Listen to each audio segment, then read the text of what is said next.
And the first word will be video. Like I'm showing a video right now. Okay.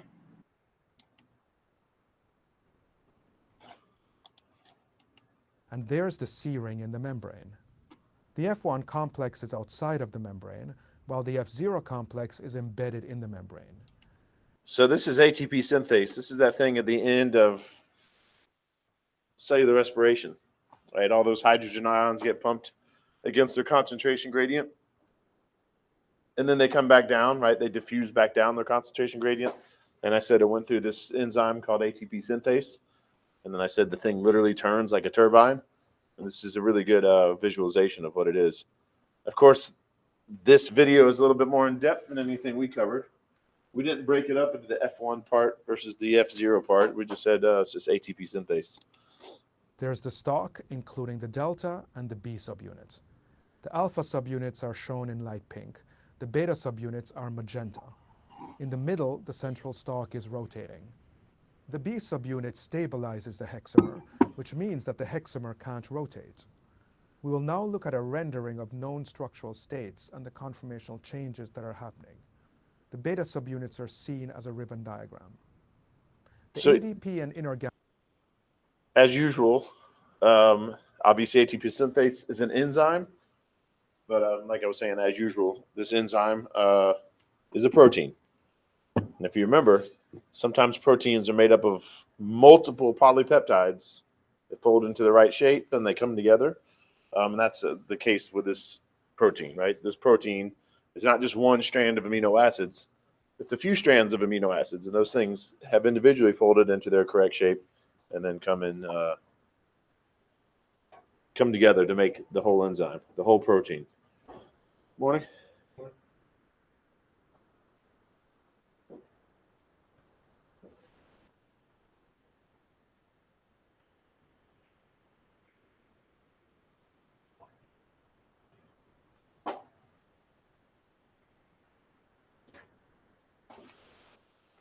Organic phosphate to diffuse into the active site, and the ATP has just been released. And simultaneously, the conformational change occurs in the beta subunit. If we zoom into the active site, we can see the molecular structure of the substrates and the chemical reaction. Here is ADP with its two phosphates. They are all held in place by a network of hydrogen bonds mediated by the amino acids in the folded structure of the beta subunit. Hydrogen bonds stabilize the base and the sugar, but really primarily the base. There's also a magnesium ion that plays a critical role in not just stabilizing, but also neutralizing the charge of the phosphates. Notice the conformational changes that are happening when the inorganic phosphate comes in. There is the promotion of a planar transition state. Synthesis of a new phosphodiester bond is catalyzed, and then the subunit switches to the open conformation. Upon this reconfiguration in the beta subunit, ATP is ejected from the active site. The enzyme then resets and restarts the synthesis of another ATP molecule. This is a summary of the events at the active site. It is also intriguing just how the C ring rotates.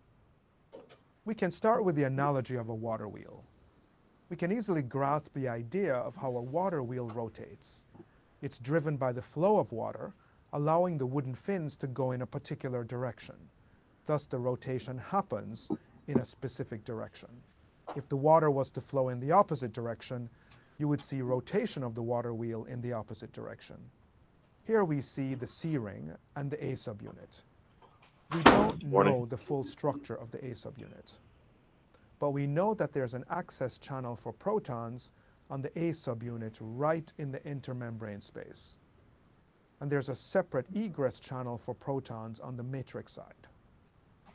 In this animation, you see protons flowing out from an interface between the C ring and the A subunit. But what drives the specific direction of this rotation? For example, if we were looking down, it is always a counterclockwise rotation. Why and what drives that? On each of the C subunits within you guys glad you don't have to know this much detail? Binding site.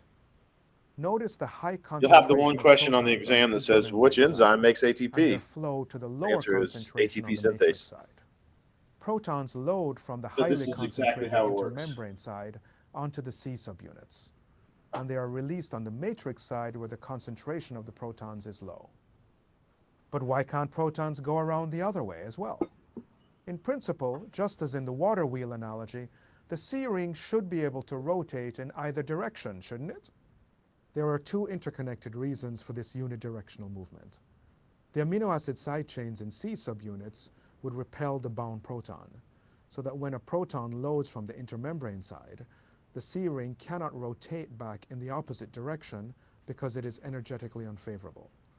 Rotating counterclockwise, on the other hand, is energetically favorable because there are no repulsive interactions. Remember, there's a concentration gradient that favors binding of protons on the intermembrane side and the release of protons on the matrix side. So in summary, the proton gradient determines the direction of the rotation, favoring movement in the counterclockwise direction of the C ring. So clockwise will be a word for attendance. Just in case, that way those of you who are here early get more words than everyone else, so you get a little bit more extra credit than everybody else if you send those words in. Same for you guys online. Class hasn't started. We still have 7 minutes. So if you fail to send that word in, that's okay. But this is I just wanted to give you guys a chance to have a little bit of extra credit because it's harder when you're online. This avoids unfavorable interactions with the amino acid side chains of the C ring.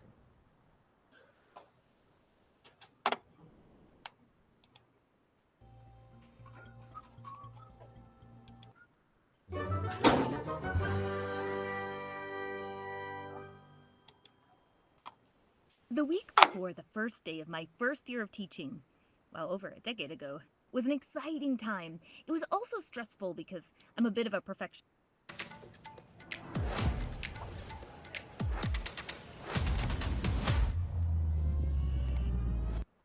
Welcome to the next lesson in the Dirty Medicine Biochemistry series. In today's video, we're going to talk about something called oxidative phosphorylation. This is probably better known as the electron transport chain. When we left off, this is what we had discussed so far. Glucose can undergo glycolysis. I've never seen these videos. That's why I'm checking them out to Pyruvate can also see go if back they're worth up sharing to with you glucose guys officially through online. gluconeogenesis. Pyruvate can take one of 4 metabolic pathways. The most common destination for pyruvate is to be turned back into acetyl-CoA. Acetyl-CoA can then go through the TCA cycle, also known as the Krebs cycle, to generate NADH and FADH2. Also known as the citric acid cycle. When we had left off, I told you that these were incredibly important byproducts, and this video today will explain why. NADH and FADH2 will go on to be used in a set of redox reactions that transfer electrons in oxidative phosphorylation to generate massive amounts of ATP. It's just a fancy way of saying what I said before, which is that these things strip away high energy electrons from your food molecules. Usually it's glucose is the one we talk about. And then those high energy electrons are taken to the electron transport chain where that energy is used to pump hydrogen ions against their concentration gradient. So in today's video, we're going to talk about oxidative phosphorylation, also known as the electron transport chain. And by the end of this video, you'll understand everything that you need to know about the electron transport chain, including how electrons are shuffled through the chain, how the ATP synthesis works using a proton gradient, and how different electron chain inhibitors inhibit various parts of the electron transport chain. We'll close the video by talking about the total ATP production in all of these biochemical pathways so that you can keep the big picture in mind. With that said, let's get started. The goal of the electron transport chain is to couple energy stored in electron acceptors to a proton gradient. I thought this was going to be an animation. This is just a lecture, a PowerPoint. PoQ and video. They're I can referring do to that. AD+.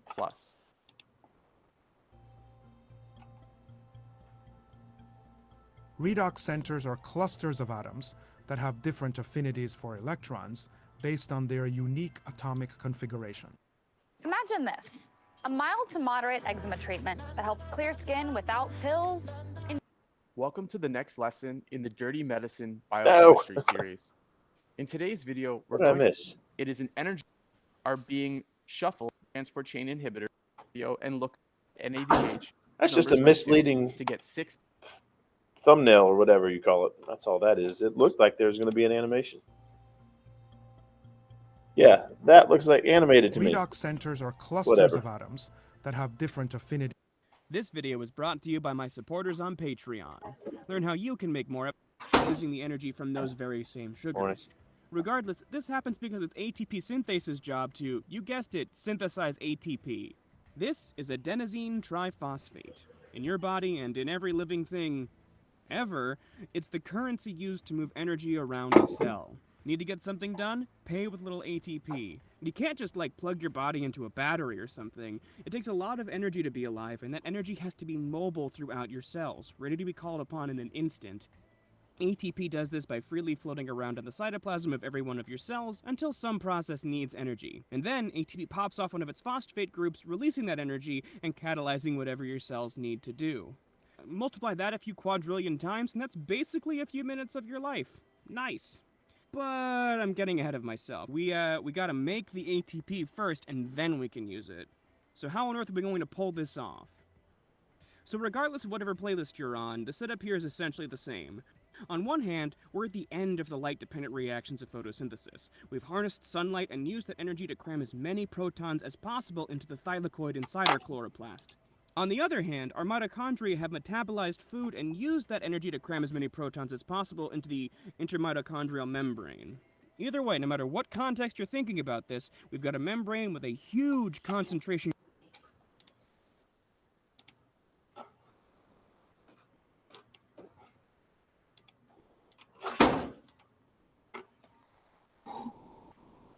All right.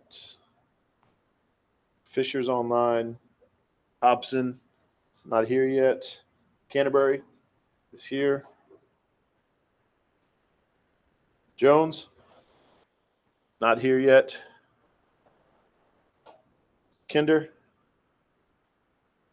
is not here yet. Burton is online. Tate is here.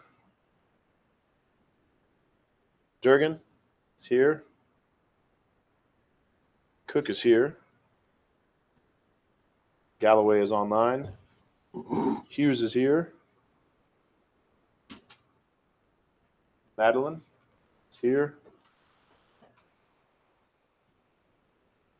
Larissa is not here yet.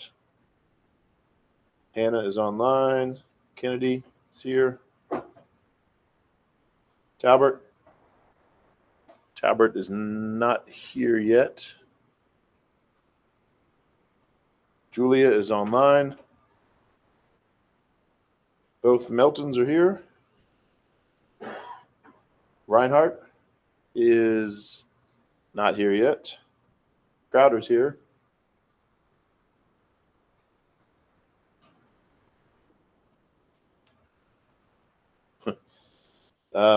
Yeah, so I got Melton's here. Hunter is here. Cooper is here.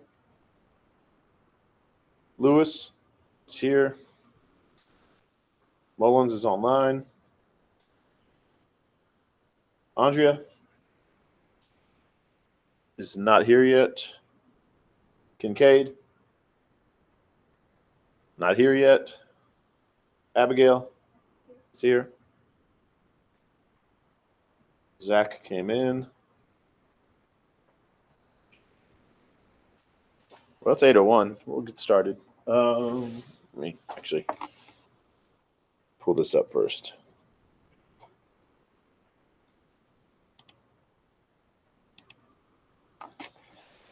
So the first word for attendance won't even be a word, but how about a number? Number 5. So anyway, before I get started, this is a great transition between the last chapter, which was mostly cellular respiration, and this chapter, which is essentially just photosynthesis. One of your classmates reminded me that, I don't know if I reiterated this enough. So I was reading their reasonings for their hypotheses, and someone mentioned something about not needing, what was it? Not needing ATP, right? Like they said they don't think that the algae will respire in the dark. The reason being because algae and plants, I forgot what they said, plants and or algae don't need to respire because they have sunlight energy. And that reminded me, I did not make this clear enough. Everything needs to go through respiration. Everything needs that ATP. So that thing I just taught you in that last chapter, everything does it, especially eukaryotes, right? All eukaryotes do it in the way I taught you as well. So yes, just because plants, they can get sunlight energy and they can make their own glucose, but even then, they still have to break that glucose down to make ATP. Is everybody clear with that? So I'm so glad that person made that mistake. I don't remember who it was, but thank you, because I didn't reiterate that enough, right? So yes, plants also have to go through respiration. They happen to be able to make their own fuel for it. That's all. It would be a lot better for plants if they could just do photosynthesis and be done with it. But yeah, they have photosynthesis that you're about to learn about. That converts the light energy into chemical energy of glucose, and then they have to break that glucose down, just like the rest of us. So thanks again for that. But any questions about lab or the last chapter before we jump into this? All right, and also to remind you, this is the last chapter before the next exam, because the next exam is all about energy, right? Like, why do our cells need energy? What is activation energy? What do our cells use directly to get energy? ATP, all that stuff, right? That's what this whole exam is about. So let's jump into this chapter 5 here. So why photosynthesis? I think this is from your old textbook, but I kept it in. They always ask at the beginning of every chapter, they always pose the question, why does this chapter matter to you? Being that you're non-biology majors, right? They try to make it relevant. So, I mean, obviously the big answer is, why does photosynthesis matter to you? Well, we wouldn't be alive without it, but let's read what the old textbook had to say. Do you like to eat? We humans can trace every morsel of our food back to plants by capturing the energy of sunlight and using it to create organic materials. Plants performing photosynthesis feed the world, right? So again, that's what I mean. We would not be alive without plants. Even if you live off of animals, right? Animals and, I don't know, mushrooms. Mushrooms aren't plants. Even if you just somehow could survive without ever eating plants, well, first of all, it wouldn't be good for you. But even then, the things you ate plants, right? So anyway, that's why it's important. So let's talk about the basics of photosynthesis. And I'll remind you too, before I jump into this portion of the exam is going to be a lot like the other portion of the exam with respiration.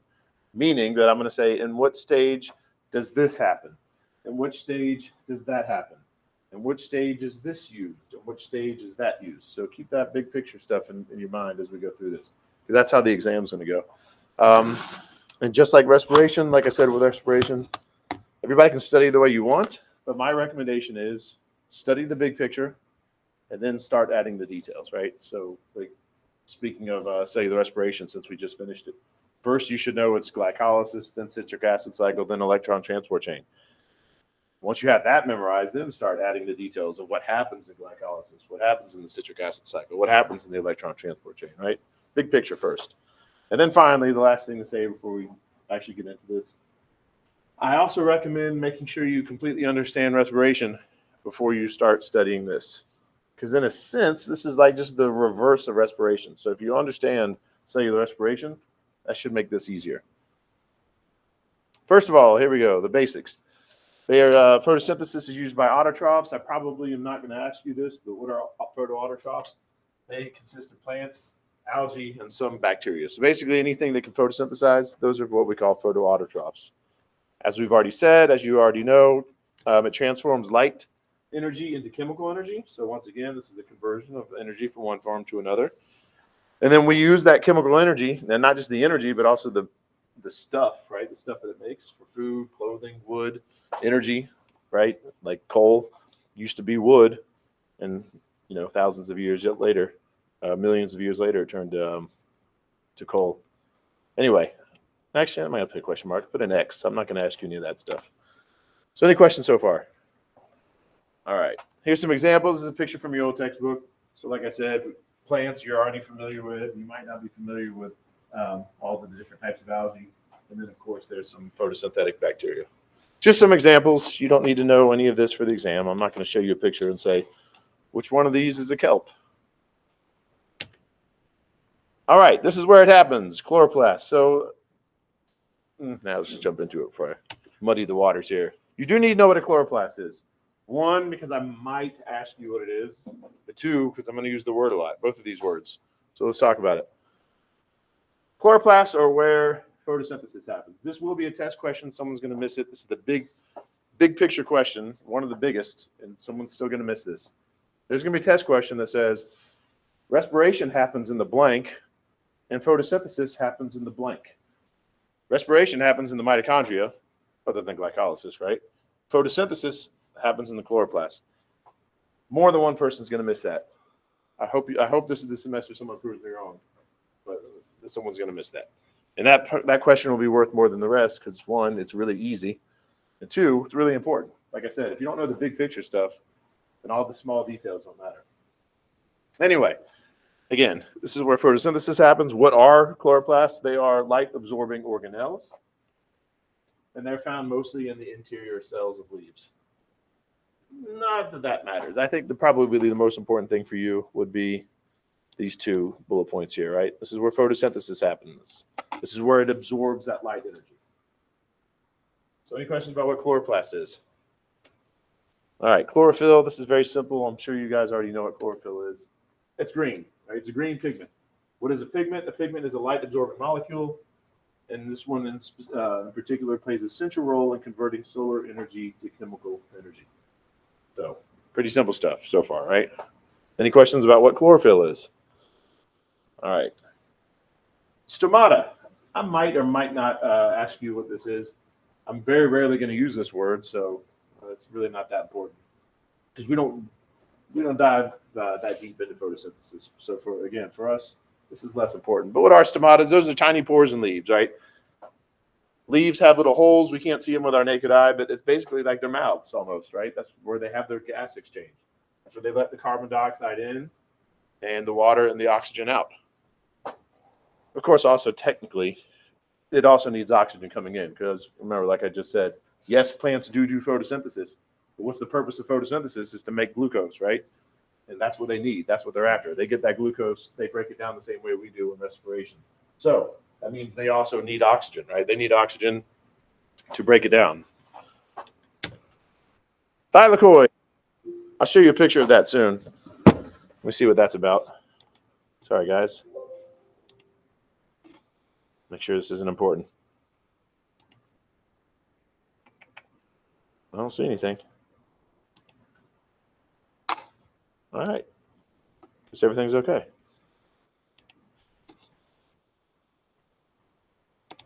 Okay. Anyway, back at it.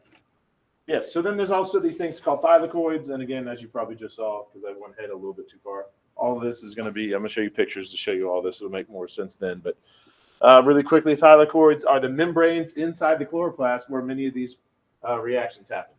Thylakoids have double membranes. You probably don't even need to know that much details. Just know that when I say thylakoid, that just means I'm discussing photosynthesis, right? I'm talking about where photosynthesis happens. And again, it's going to make more sense when I show you the pictures. So there's a cell. We're zooming into that little portion of the cell right there. That's what the square represents. So you can see the bottom of the cell and the top of the cell with these interior, I said cell. Bottom of the leaf, top of the leaf, with these interior cells in here. That's where the chloroplasts are. You can see the stomata, this used for gas exchange, right? So now we're going to zoom into that a little bit. That's an actual picture, microscope picture of a chloroplast. This one thing right here is an interior cell, right? So one of these. And that thing right there is one of the chloroplasts. So we're going to zoom into that. And then the bottom is a picture of it. That's what it actually looks like, but the top is a good drawing of it. So here it is. Here's the chloroplast. You can see, again, double membrane. You can see these thylakoids stacked up in the middle. But guess what? I don't really care about that. For the exam, what I'm not going to do is show you that picture and ask you, where's the thylakoid? Where's the stroma? Where's the thylakoid space? I'm not going to do that. Long story short, this is where photosynthesis happens. And again, this portion of the exam is going to be a lot like the respiration portion. So I'm not going to ask questions like this. Instead, I'll be saying, in which of the two stages is water used?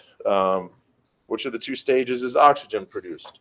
And which of the two stages is glucose produced? So on and so forth.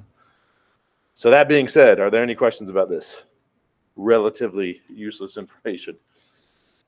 All right. So here we go. Just like last time, I'm going to give you a broad overview before we get into the details. So here's the big picture of photosynthesis. Again, I recommend this is how you should study, right? Learn the big stuff, then add the details. So one of the first things you should know is the chemical equation. So know this before you know anything else. What we're doing, again, it's the opposite of respiration. We're using the sunlight energy and some electrons from water to squish a bunch of carbons together to make glucose. And in the process, we make oxygen as a byproduct. Or six molecules of carbon dioxide plus 6 molecules of water give us 1 molecule of glucose and 6 molecules of oxygen. Pretty simple stuff. And again, it's just the opposite of photosynthesis or respiration. Right? In respiration, we break down glucose in the presence of oxygen to make ATP. And in the process, right, we're giving off energy and we've created water and carbon dioxide in respiration, right, when we go the other way. So obviously, again, the big picture here for photosynthesis, we're trying to squish a bunch of carbons together, right, to make that the glucose. So that's going to require energy, right? That's why we need the sunlight energy to do this. So any questions about the big picture there? All right. So as a reminder, cellular respiration, which is the thing we just got finished talking about, right, last chapter. In that situation, the electrons are high energy, right? They start off high energy because we're stripping them from glucose, and they're really high energy. And from there, they kind of fall, right? They go to the oxygen, and once the oxygen gets it, it forms that water. But in the process, right, those high energy electrons are releasing their energy, right? And then as we know, that energy is used to pump hydrogen ions against their concentration gradient, which then just diffuses back down, and that's how we make the ATP, right? And in the process of that, we release carbon dioxide, right? Because we have that 6 carbon glucose, and we just keep breaking it down, right? We cut it in half, and then we lob off a carbon, then we lob off another carbon. So that's where we get the carbon dioxide. So again, that's cellular respiration. That's what we just finished. The opposite is true in photosynthesis. In photosynthesis, we just take some regular old electrons donated by water. So again, this is just the opposite of respiration. Water is donating those electrons, which then forms oxygen. And then we use the sunlight energy to boost those electrons, to make them high energy, right? So instead of being low energy, we're boosting them up, we're getting them energetic. And then once they're nice and energized, then we incorporate them into that molecule of glucose. So again, this is a great example of why I think if you understand respiration, then learning photosynthesis is easier, because in so many ways, it really is just the opposite. So any questions about this slide? All right, so again, cellular is just a visualization of what I just said. So this is cellular respiration, right? This is what we just finished learning about. This is from the last chapter. We're stripping away high energy electrons. Food, mostly glucose is what we talked about. Those high energy electrons are eventually taken to the electron transport chain, where they go from protein to protein, and in the process, they're releasing their energy. That energy is used to pump hydrogen ions against the concentration gradient. When they diffuse back down, we make ATP. Just like in any other situation, electrons have to come from somewhere. They have to go somewhere. In this case, they go to the oxygen. When the oxygen takes those electrons, it becomes water. And again, the opposite for photosynthesis. Water is going to donate some oxygen, there's some electrons. That's going to give us oxygen. And these regular old electrons are going to have an input of energy, and they're going to get energized until finally they're incorporated into a molecule of glucose. All right, here we go. For the exam, you definitely need to know this. So remember, most of the exam for the last chapter is going to be, in which stage does this happen? In which stage does that happen, right? So you need to know for the last chapter, glycolysis, citric acid cycle, electron transport chain. The good news about photosynthesis, there's only 2 of them. So most of your questions are going to consist of, this is going to be your answers, right? In which stage does this happen? In which stage does that happen? So your multiple choice questions or answers are going to be light reactions, Calvin cycle, both, or neither, right? Those are going to be your options. Actually, no, I take that back. I'll go ahead and tell you now. Sort of tricking you. I'm sort of tricking you, but I'm telling you, so it's not really a trick. So whoever's not paying attention to me right now is going to miss this. And someone's always going to miss this. For every question about photosynthesis, the correct answer is either going to be light reactions, Calvin cycle, both, or neither, right? You guys with me? Has to be, right? Because that's all I'm telling you right now. That's going to be, but there's going to be other options like glycolysis and citric. Some of this multiple choice options for photosynthesis are going to be respiration. So don't answer with that. Does that make sense? We know that glycolysis is respiration, not photosynthesis. Yet that's still going to be one of the options. And to trick you, and I say trick in quotation marks, I'm telling you right now, that's what's going to be on the exam. So the reason is, like, you just have to really, really not know what's going on to answer it that way. In other words, if you miss these questions, the way I have it set up right now, if you miss a photosynthesis question, but at least you guess one of these two things, you'll get partial credit. But if you miss it and you say something like a citric acid cycle or glycolysis, then you get 0 credit because that has nothing to do with photosynthesis. Good? All right. I'll remind you of that too. Anyway, 2 stages, light reactions in the Calvin cycle. Light reactions, that's when chlorophyll is used, so that's a test question. And which of the 2 stages is chlorophyll used? It's in the light reactions. Which isn't, hopefully that's an easy one for you, right? Because what is chlorophyll? It's a pigment, right? Pigments are things that absorb light, so of course it would be light reactions. Anyway, like we already said, chlorophyll absorbs the solar energy and it converts it to the chemical energy of ATP and then ADPH. And that little second bullet point, we're going to have a whole conversation about that. But that's also a test question. So which of the 2 stages produces ATP? Light reactions. Which of the 2 stages produces high energy electrons? Light reactions. Right? And then, like I've said, mentioned earlier, here it is in writing. Which of the 2 stages uses water? Light reactions. Why? Because water is the thing that provides those electrons, right? And once it gives up those electrons, that's where we get the oxygen.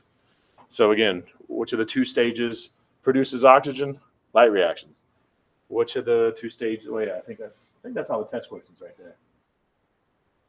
But here we go. Again, big picture. This should help you with the exam too. Here's how you should think of it. Well, first of all, the big picture thing is, what are we after? What molecule are we after in photosynthesis? What are we trying to make? Because we need that molecule for respiration. What is it? Yeah, glucose. Perfect. Yes, we're after glucose. The whole purpose of this thing is to make glucose. And I'm going to go ahead and tell you now, Calvin cycle is the thing that actually does it. Calvin cycle is making the glucose. Light reactions are just like, you can consider this like a factory. The Calvin cycle is a factory, and it's building glucose and other stuff we'll talk about later. What do factories need? Well, they need material, and they need energy. And they're getting that, the Calvin cycle gets that from the light reactions. So if you can just remember that the light reactions, you can think of it as a power station for the factory. It's a solar-powered power station, right? It's the thing that's providing the energy. It's the thing that specifically, when I say energy, I mean ATP, right? And also NADPH. Oh, and look, there's a new one. I forgot. That's the first time I've shown you that molecule. But let's see if anybody can guess, because this says NADPH. I haven't shown you this molecule before, but can anybody guess what that molecule does? NADPH. What does this thing do? Because I told you in the last chapter, I said there's going to be one more. I introduced you to 2 similar molecules, and I said there's going to be one more, and it does the same thing. And on the exam, you should think of them as doing the same thing. Does anybody remember what that molecule, or can anyone guess what that molecule does? No? Hopefully you're just too shy to say it. Surely somebody in here knows it. Probably most. Strips away the high energy electrons. Remember when I said when you see a molecule that looks like this, NADPH or NADH or FADH2, whatever it is, you should just think in your head, yeah, that's that thing that's stripping away electrons. That's the thing that's moving electrons from one place to the other. Anyway, this is still just an overview. We'll get into more detail on all this. Any questions about light reactions before I give you the overview of the Calvin cycle? All right.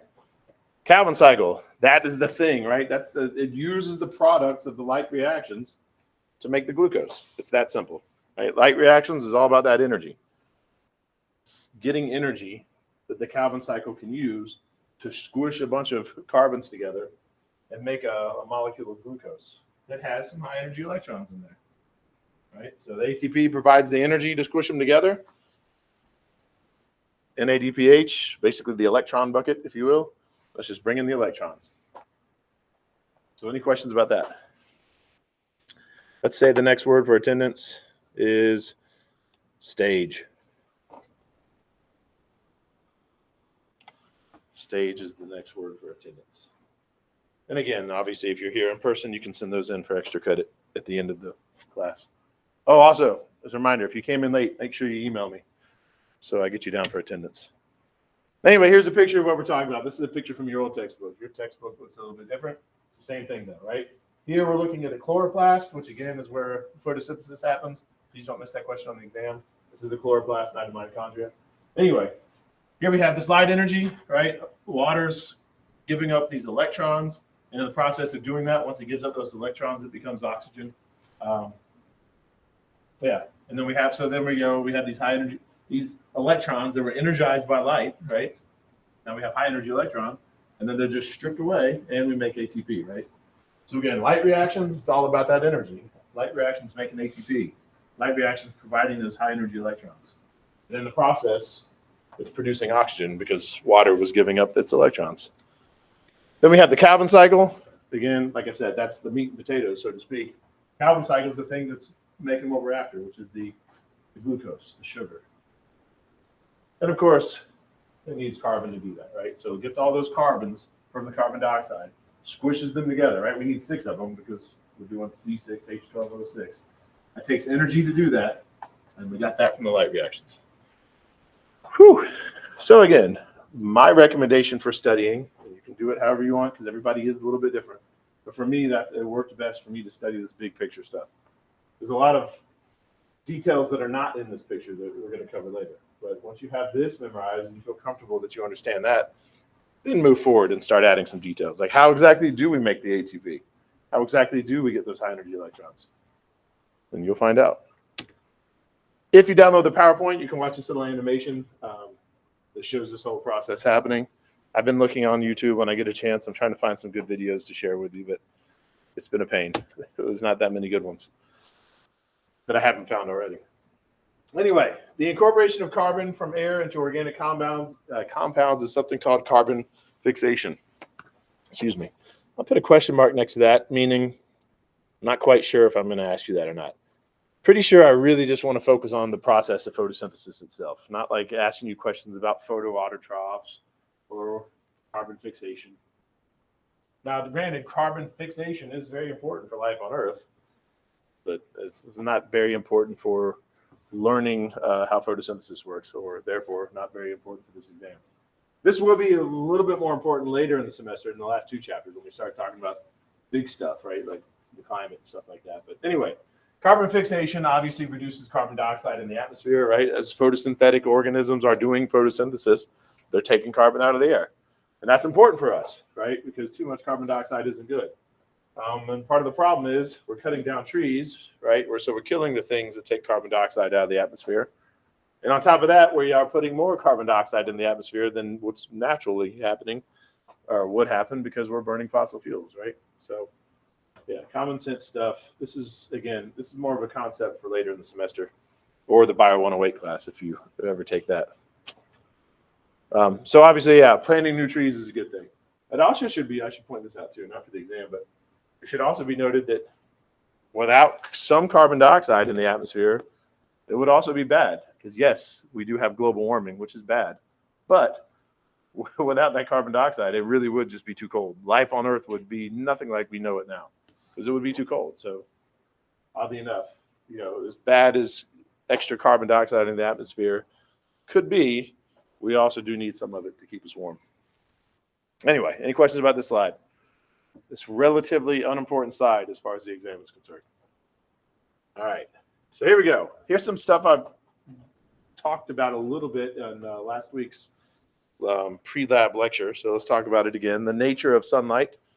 Sunlight is a type of energy called radiation or electromagnetic energy? Probably not going to ask you that, but you should know it because I'm going to use that word. Light acts as a wave. You definitely don't need to know that. There's a good physics discussion where we talk about how light acts as a wave and as a particle. But that's a really deeper conversation. Again, that's more physics. So for this course, it's not even that important. Another thing, in my opinion, that's not that important for this course, but every textbook brings it up, so maybe I just have a bad opinion on it. I don't know. This bullet point right here. So I'm going to teach it.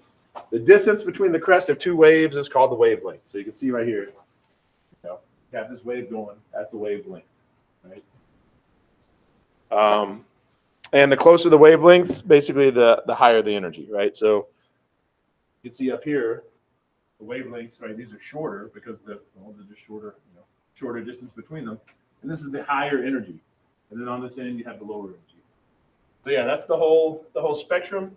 So it is all the same type of energy, right? So when you listen to the radio, or you cook something, or you see something through an infrared lens, or you get an X-ray, or you get too close to an atomic explosion and get some gamma rays, whatever the case may be, it's all the same type of energy, just has different amounts of it.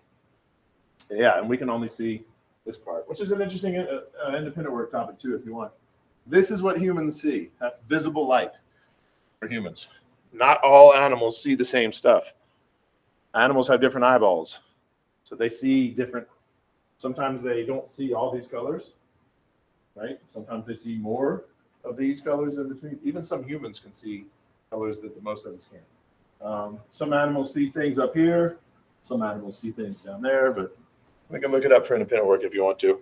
Not important for the context of this conversation, but I find it interesting.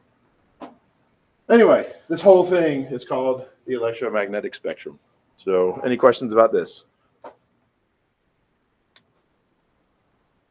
All right.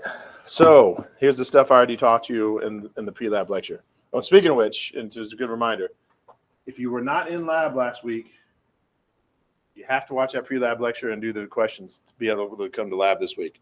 The good news is, even if you're in the Monday section, if you haven't done the video, you probably, obviously you can't come to lab today, but you can come Wednesday, right? You have some time. Anyway, wavelength. When light shines on a pigment, certain wavelengths are absorbed and disappear. Others are reflected back, right? So, what in the world? Anyway, my shirt is green because the white light is hitting it, and white light is all the colors, right? And my shirt is absorbing all the colors other than green. Green is the color that's being reflected back and hitting your eyeballs, sending a message to your brain that says that's green, right? Her shirt is pink. I don't know if you can see it. What's that, orange-ish? I don't know. We'll go with orangish. It's orangish because his shirt's absorbing all the colors except orangish. It's reflecting back orangish, right? So, whatever color you see, that's the one color that's being reflected back, right? So this is not from your textbook. It's from your old textbook, but I included it anyway. In the 19th century, botanists discovered that only certain wavelengths were used by plants. Go figure, right? Oh, yeah. Let me go through this quickly, too. So your old textbook in every chapter had something called the process of science. And they would give you an example of something done in the scientific method. And when we switched over to this new free textbook online, I mostly left that behind, but I kept this one. So we'll talk about it very quickly. I'm obviously not going to ask you any questions about it. But the observation was the biologists saw that certain bacteria living in water tend to cluster in areas that had higher oxygen concentrations. So the question was then, could that information be used to determine which wavelengths of light works best for photosynthesis? In other words, these people came up with a way to do the same experiment that you guys will do in lab, experiment number 4, basically, right? Different version of it, but the same concept, right? Do different wavelengths, i.e. different colors, work better for photosynthesis? The hypothesis was that oxygen-seeking bacteria will congregate near regions of algae that are performing the most photosynthesis. That makes sense, right? These things are after oxygen, and when things go through photosynthesis, they produce oxygen, right? So it would make sense then, if these things are after oxygen, that's where they're going to congregate.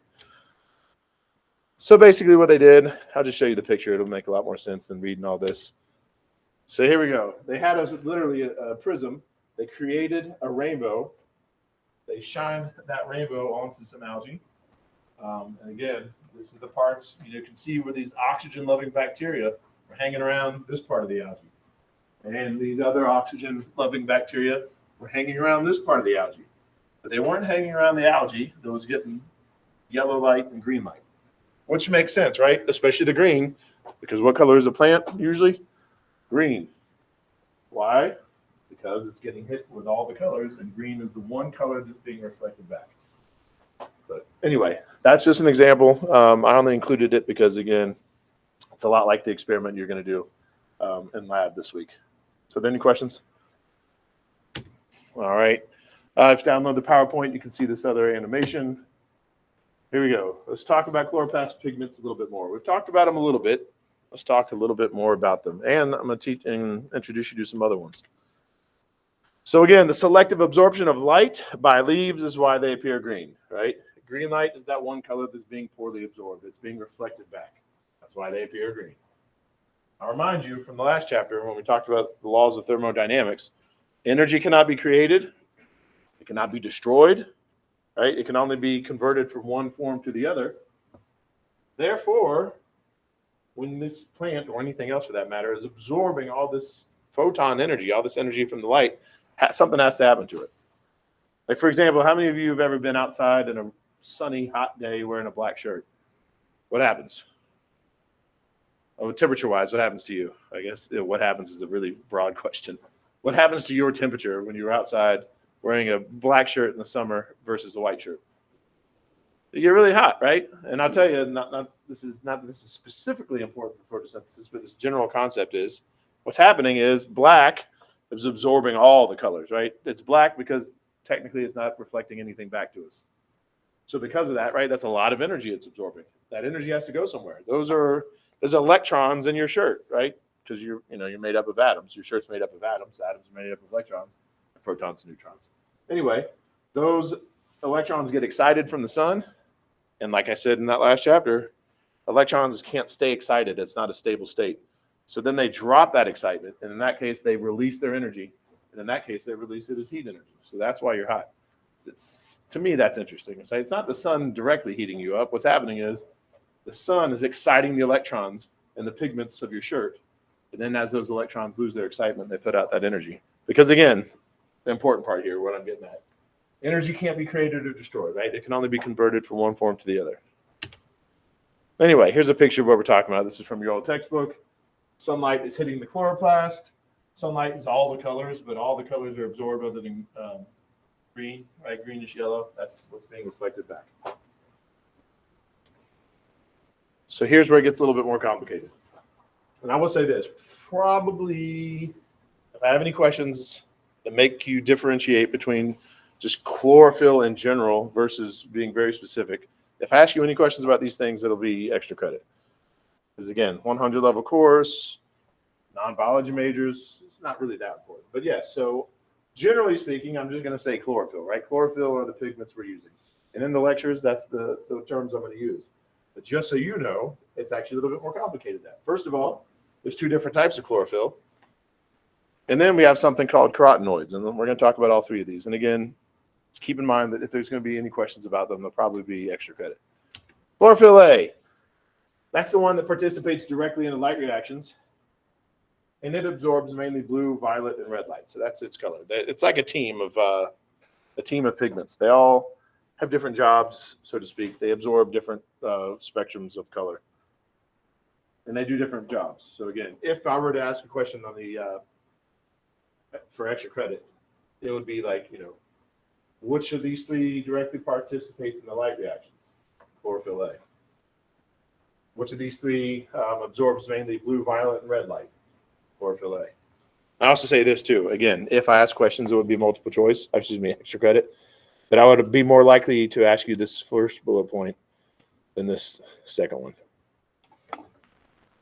Because this is all trivial for a 100 level non-biology major class. But what it absorbs, in my opinion, is even more trivial than what it does. But anyway, any questions about chlorophyll A? Have you guys seen the movie Billy Madison? That guy's an adult and goes back to school. Every time I give this lecture, I just think of that. And I always hope that one student will have the balls to just be like, chlorophyll, more like borophyll. I don't know if you guys remember that. I thought that was funny, especially back when that movie came out, because I had no idea I wanted to be a biology professor. So I just thought that was funny. Anyway, that's chlorophyll A. Let's talk about chlorophyll B. It mainly absorbs blue and orange light, right? So it absorbs different colors because, again, it's a team, right? Chlorophyll A is like, I got these colors. Chlorophyll B says, I've got these. But again, actually, I should have put that in a different order. More importantly, again, if I were going to ask these questions, it would be extra credit. And I would be more inclined to ask you about this bullet point than the first one. So chlorophyll A is like the main pigment, right? It's doing the main work. Chlorophyll B, it's doing its job, but it kind of shuffles that energy over to chlorophyll A. So ultimately, chlorophyll A is getting that energy. Even when chlorophyll B starts the process and it starts exciting electrons, eventually it gets those excited electrons over to chlorophyll A. So any questions about chlorophyll B? The more interesting ones to me are the carotenoids, though again, not very important for the scheme of this course. The carotenoids absorb mainly blue-green light. So not green, mind you, but blue-green, right? They absorb and dissipate excessive light energy that might damage the chlorophyll. So again, if I were to ask any extra credit questions, I'd be more inclined to ask about that bullet point. In a sense, carotenoids are like sunblock for leaves, which brings me back to something I've been hinting at for a while regarding the first experiment. In theory, I think everybody I talked to and everybody I read said the more light there is, the more photosynthesis they're expecting to happen, right, for that first experiment. And to me, that makes sense to an extent, right? Everything has some sort of limit. So the question is, could we even reach that limit? There has to be some point where it's getting too much light, right? So yeah, we have these carotenoids to try to help protect the leaf from too much light, but too much, there is such a thing as too much. So I wanted you to keep that in mind when you were forming your hypotheses, right? So yes, common sense is going to tell us the photosynthesis needs light, and the more intense light, the more photosynthesis. But there has to be some sort of level where there's just too much. Now, are we going to get those with those little lamps? I don't know. I doubt it, but we'll see. Anyway, any questions about these pigments? So again, now that we've talked about it, once we move forward past this, I will go back to just using the word chlorophyll. In your mind, you can know in the back when I say chlorophyll, I'm really referring to a team of pigments. As a matter of fact, carotenoids, there's actually other carotenoids too. That's just a blanket term that includes other things. For example, beta carotene and lycopene. You can look up any of these if you want for independent work, but beta carotene is what gives it a bright orange or red color, right? So think anything orange, like pumpkins, sweet potatoes, carrots. Well, I guess not anything orange, right? Because oranges don't have it. But anyway, that is then converted to vitamin A in your body. So you should basically associate beta carotene with vitamin A. Lycopene, it's more red, right? So you think of things like tomatoes, watermelon, red peppers. It's an antioxidant, and it's being studied for a lot of stuff. I'll put a big old X through this. This is just for your own knowledge. Again, most of my questions on this portion of the exam are going to be about photosynthesis. What stage does this happen? Which stage uses this product? Which stage produces that, right? So these questions probably won't make it. It is interesting if you want to look it up for independent work, though, for help stuff. There used to be a clipping from a newspaper article about watermelon. There was a while there where they were looking at lycopene as kind of like nature's Viagra, because it helps your blood flow a little bit better. So watermelon, can help with that. Look it up for independent work if you want. Anyway, just some other stuff for your own knowledge. I'm not going to ask you about this, but the fall colors, that's due mostly to these things called these carotenoids, right? So what happens in the fall is that the chlorophyll leaves, right? The chlorophyll leaves before the carotenoids, so then we have nothing but the carotenoids left, and that's what we see. So the carotenoids were always there. The colors, those fall colors were always there. It's just that we can't see them until the fall when the chlorophyll leaves. Which again would be a good independent work topic, right? Where does the chlorophyll go? I just said it leaves. What does that mean? That mean it gets squirted out the stomata? Is it get broken down by some cellular components? Some insect come and slurp it all up, right? You could look that up for independent work if you want. Where does the chlorophyll go? Anyway, any questions about this relatively unimportant side. All right. Here's kind of a visualization of what I was saying. Again, it's like a different team, right? You can see this is what chlorophyll B absorbs. This is what the carotenoids absorb. This is what chlorophyll A. So all together as a team, they do a pretty good job. Wouldn't it be interesting if one day, like millions of years from now, plants had some sort of mutation and they produced a different pigment that also absorbed here? Could you imagine that? Maybe that's what we should do. Maybe we should do some GMO, make some sort of plant that absorbs all the colors and help reduce global warming, because it would be photosynthesizing more. Anyway, I'm going to put it next to this. Nothing here you need to know for the exam. If anything, and I can almost guarantee you I won't do this, but if anything, I might give you this picture and ask you a question about it. Like, here's a graph. Can you read a graph? So I might give you this picture and say, what wavelength is best for chlorophyll B? Mind you, this would be multiple choice question, right? So your choice would be like 400, let's say 450, 550, or 650, right? And then you look and 450 seems to be about closest. Anyway, any questions about that? All right. Now that we know a little bit more about sunlight, we know a little bit more about pigments, let's actually talk about how these photosystems harvest light energy. Like I said before, light behaves as waves, but it also behaves as discrete packets of energy called photons. Photons are fixed quantities of light energy. I don't care that you know any of this. The point is, when I use the word photons, I want you to know I'm just talking about the energy, right? So when I say the leaf got hit with photons, what I mean is, there was light energy striking the leaf. And again, like I mentioned earlier, not that it's important for the level that we're at, but the shorter the wavelength, the greater the energy of the photon, right? So red light, for example, is lower energy than blue light. So if you think about a rainbow, Roy G. Biv, red, orange, yellow, green, blue, violet, indigo, purple? No, violet. Anyway, when you think about that, when you look at a rainbow, the red side is the least energetic side, and the blue-violet side is the more energetic side. Not that that's important for this level. All right, when a pigment molecule absorbs a photon, that electron gains energy. I'm going to go through this quickly because I already talked about this, but now you can see it in writing.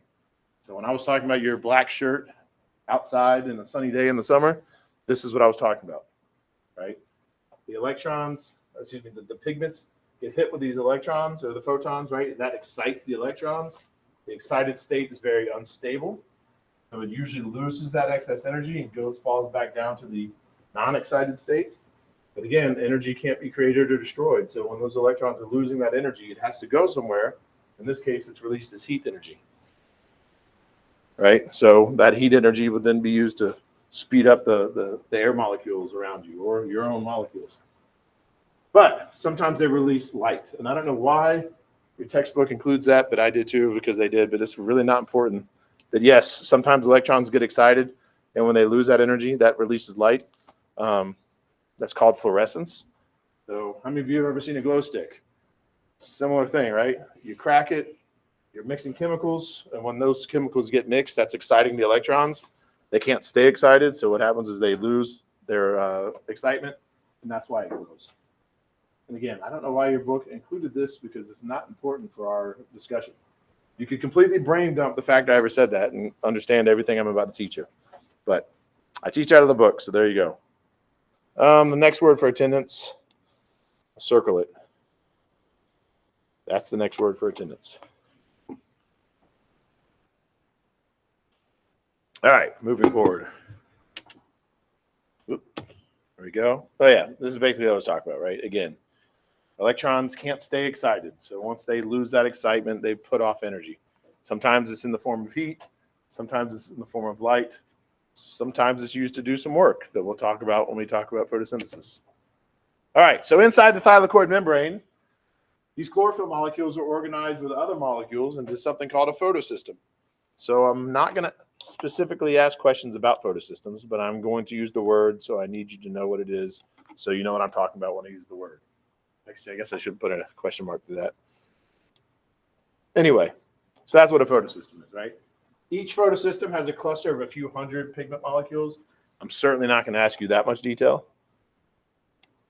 Basically, again, what you just need to know is when I use the term photosystems, I'm talking about chlorophyll and all the other things that it needs to do its job, right? Here's a slide of what I'm talking about. You can see the entire chloroplast. Again, we've zoomed into the thylakoid membrane right here, and you can see the phospholipid bilayer. And here you go. Here's a cluster of these pigment molecules, right? That's a photosystem, right? They're all together right there in the membrane. So this cluster is like a light gathering antenna. So I already used the analogy. I said, in a way, you can think of the Calvin cycle as a sugar factory, right? That's the thing that's making what we're after, which is the glucose. And you can think of the light reactions as basically the solar power plant, right?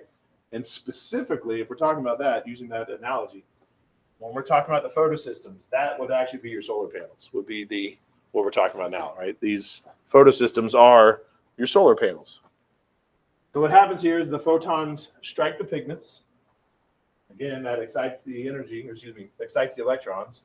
And that excitement kind of bounces around a little bit, right? It just bounces around in the photosystem until finally it reaches the reaction center, right? Which is, as you might imagine, in the middle. And the reaction center consists of chlorophyll A, because like I said earlier, chlorophyll A, that's the thing that does the real work, right? Everything else is just kind of there to help it out. But anyway, again, chlorophyll A is the molecule that sits next to the primary electron acceptor. And that's the thing that finally gets that excited electron. Because remember, that's what we're after, right? We're in this process. We're after excited electrons and ATP, right? So it's this primary electron acceptor that gets that electron, right? Water gave it up, right? Water donated the electron, which formed oxygen. And then that electron was excited. It bounced around until finally something captured it. And the thing that captures it is the primary electron acceptor. And then finally, and we're going to talk about this bullet point, we're going to have a whole slide or two on that bullet point. But finally, another team of molecules then uses that trapped energy of that high energy electron to make the ATP and to make the NADPH. And we'll talk about all that in detail. The only reason this slide is important, as far as the exam is concerned, is because you need to know those words because I'm going to use them. So I'm probably not going to test you on the term reaction center. I'm probably not going to test you on the term primary electron acceptor. Probably not going to test you on the term photosystems, but I am going to use those terms to explain how this works. So you need to know what they mean for that reason. So any questions about this slide? Here's a picture of everything we said. Again, we're zooming into the chloroplast.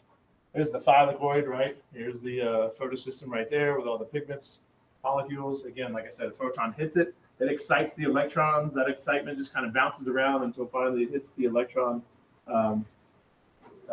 primary electron acceptor.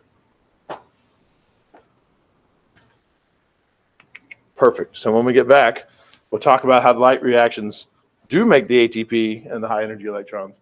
And then hopefully maybe even finish this chapter by the end of this week, which would mean the next exam will probably be next week sometime, but we'll see. So any questions? All right, that's it then. I'll see you guys in lab or on Wednesday.